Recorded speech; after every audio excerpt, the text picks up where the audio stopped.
We now shift our attention to the Russia-Ukraine war. Russian President Vladimir Putin has made a strong statement stating that Russian forces are gaining momentum across the battlefield and it may soon, and that's in his words, in the Russian president's words. Big news coming out of Ukraine. The tides are shifting and Vladimir Putin is panicking. His so-called special operation is turning into a nightmare he never saw coming. With Ukraine's military making bold moves, Europe ramping up its defenses, and even long-range weapons changing the game, Russia's grip on occupied territories is slipping faster than ever. And after his recent meeting with Trump, Putin is scrambling to figure out what happens next. Buckle up, because things are about to get interesting.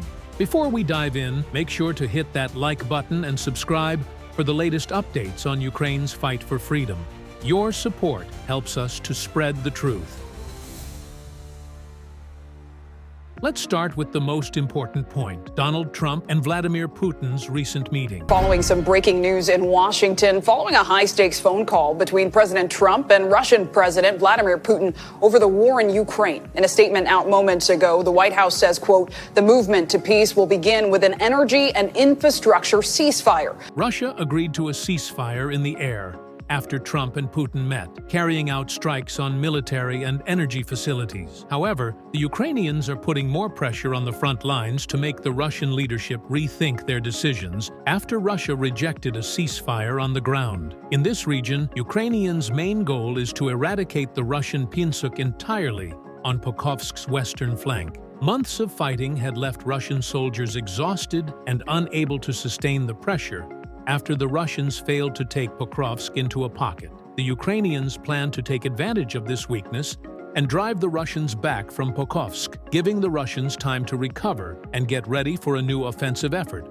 on Pokrovsk to drive the Russian forces out of this area. The Ukrainians started the second stage of their counteroffensive. Now, we all know Trump's stance on Ukraine has been, let's just say, uncertain. But one thing is clear: Putin didn't walk away from that conversation feeling confident. In fact, sources suggest he's more worried than ever. Why? Because despite his hopes that a potential Trump presidency would lead to a weaker NATO and less support for Ukraine, Trump hasn't committed to anything.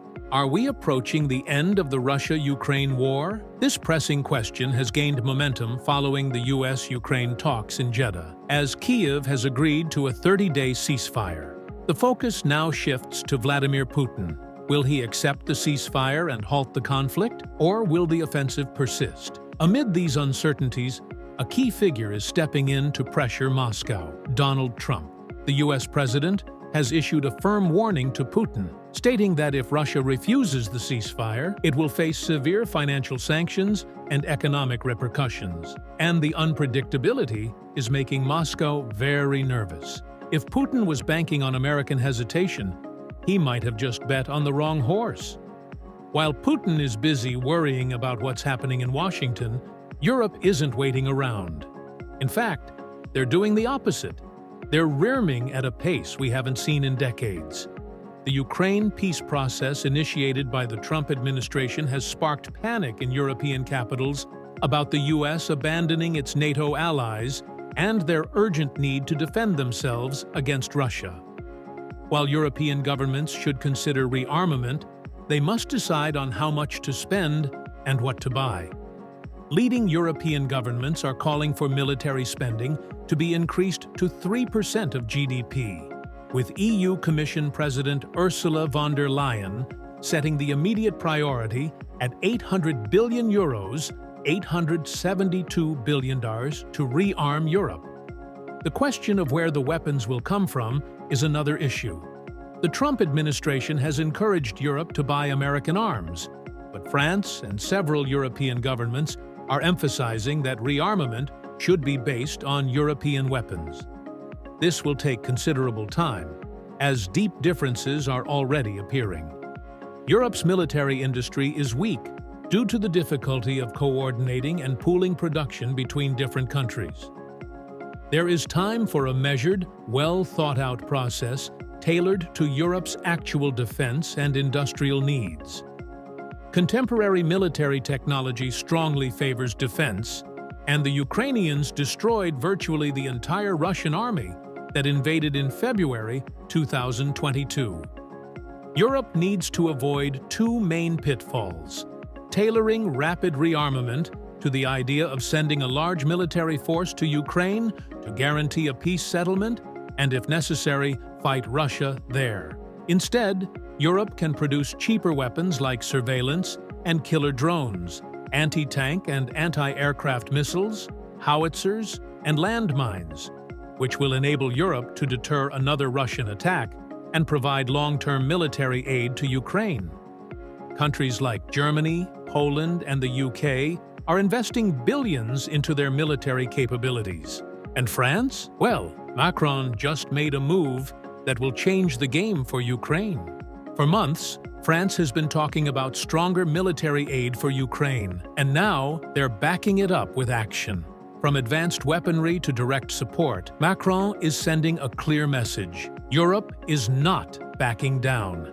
French Defense Minister Sébastien Lecornu announced Thursday that France is now sharing intelligence with Ukraine, following the United States' decision to halt its intelligence sharing with Kyiv. This development coincides with a summit in Brussels, where European Union leaders, along with Ukrainian President Volodymyr Zelensky, gathered to discuss increasing defense spending and reinforcing commitments to support Ukraine in its fight against Russia's invasion. Ahead of the talks, French President Emmanuel Macron emphasized the need for decisive action from EU members, while voicing concerns over shifting U.S. support for Ukraine under President Donald Trump. The future of Europe should not be determined in Washington or Moscow, Macron stated. Earlier in the week, Trump ordered a suspension of U.S. military aid to Kyiv's forces, following a tense meeting with Zelensky at the White House. CIA Director John Ratcliffe confirmed Wednesday that U.S. intelligence sharing with Kyiv had also been suspended, at least temporarily, after Zelensky described his discussions with Trump as regrettable and signaled Ukraine's willingness to engage in peace talks with Russia. And let's be real, this is terrible news for Putin.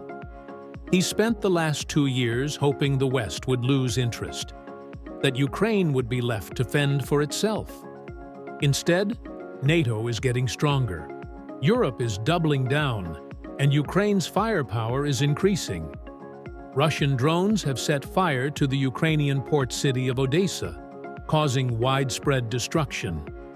The attack, which targeted a high-rise residential building, a shopping center, and several infrastructure targets, has sparked a heated debate between Ukraine and Russia. The U.S. President, Donald Trump, has agreed to a limited ceasefire between the two countries. But the implementation of this agreement remains uncertain. The White House claims the agreement will cover energy and infrastructure, while the Kremlin argues it only refers to energy infrastructure. Ukraine is also aiming to secure a part ceasefire at talks in Saudi Arabia, but the implementation of this agreement remains unclear. Russia has accused Ukraine of violating the part ceasefire, citing a strike that occurred before Zelensky's agreement. And speaking of Ukraine's firepower, their drone warfare is absolutely devastating Russia's energy infrastructure. Oil refineries, supply depots, military hubs, Ukrainian drones are hitting them one by one. And Putin? He's got no answer. Every attack weakens Russia's economy, stretches its resources, and demoralizes its troops. And let's not forget, without oil revenues, Putin's war machine starts to slow down. This isn't just battlefield strategy. This is economic warfare, and Ukraine is winning. If drone attacks weren't bad enough, Ukraine's long-range weapons development is another nightmare for Russia. U.S. President Joe Biden's decision to allow Ukraine to strike Russian territory with American-supplied long-range missiles could be a decisive boost for Kyiv, Ukrainian Foreign Minister Andriy Sybiga said Monday. It could be a game-changer. The longer Ukraine can strike, the shorter the war will be, Sybiga told reporters ahead of a UN Security Council meeting to mark 1,000 days since the Russian invasion of its pro-Western neighbor. He argued that Kyiv has the full right to strike military targets on the territory of Russia. It could have a very positive impact on the situation on the battlefield, Sybiga added. Ukraine is now capable of striking deeper into Russian-held territory, disrupting supply lines, hitting military installations, and forcing Russian commanders into constant defense mode. And that's not just a tactical problem for Putin, it's a psychological one. Because the longer this war drags on, the more Russian soldiers start to question if they're really fighting for a winnable cause. And spoiler alert, they're not. And it's not just about airstrikes and drones. On the ground, Ukraine is securing key positions west of Pokrovsk. Russian forces are losing strongholds, getting pushed back, and struggling to hold territory. Every lost position means fewer defenses, less morale, and more panic inside the Kremlin. Putin thought he'd be calling the shots by now. Instead, he's playing defense, trying to hold on to what little gains Russia has left. So what happens next? Well, Putin is running out of options. His forces are stretched thin, his economy is suffering, and his ability to project power is fading. And let's not forget, there are growing cracks inside Russia itself. More and more people are questioning why they're in this war, and opposition voices are getting louder. Could this be the beginning of the end for Putin's war? It's starting to look that way. And the more Ukraine keeps up the pressure, the more desperate and dangerous Putin might become. So there you have it. Putin is panicking, Ukraine is gaining ground, and the world is watching history unfold. But what do you think? Is this the turning point for Ukraine? Could Putin's grip on power be slipping? Drop a comment below, and don't forget to hit that like button and subscribe for more updates.